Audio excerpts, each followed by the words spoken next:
ഹരി ഓം. ശ്രീമന്നാരായണീയം ദശകം 10 ശ്ലോകം 5.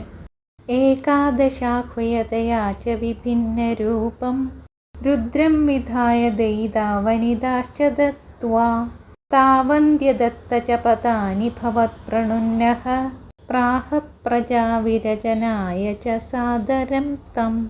അനന്തരം ബ്രഹ്മാവ് നിന്തിരുവടിയുടെ പ്രേരണയ്ക്കനുസരിച്ച് രുദ്രന് 11 പേരും അതിനു ചേർന്ന സ്വരൂപങ്ങളും നൽകി. പ്രിയതമകളായ വനിതകളെയും അത്രയും സ്ഥാനങ്ങളും കൽപ്പിച്ചു കൊടുത്തു.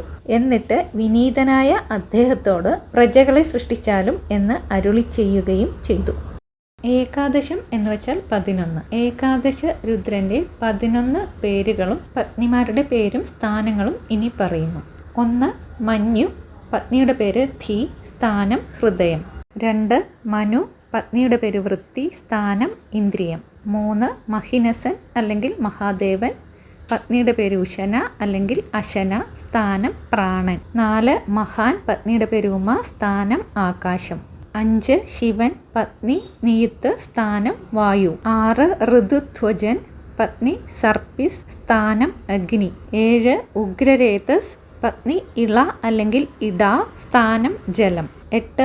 ഭവൻ, പത്നി അംബിക, സ്ഥാനം ഭൂമി. 9. കാലൻ, പത്നി ഇരാവതി, സ്ഥാനം സൂര്യൻ. 10. വാമദേവൻ, പത്നി സുധ, സ്ഥാനം ചന്ദ്രൻ.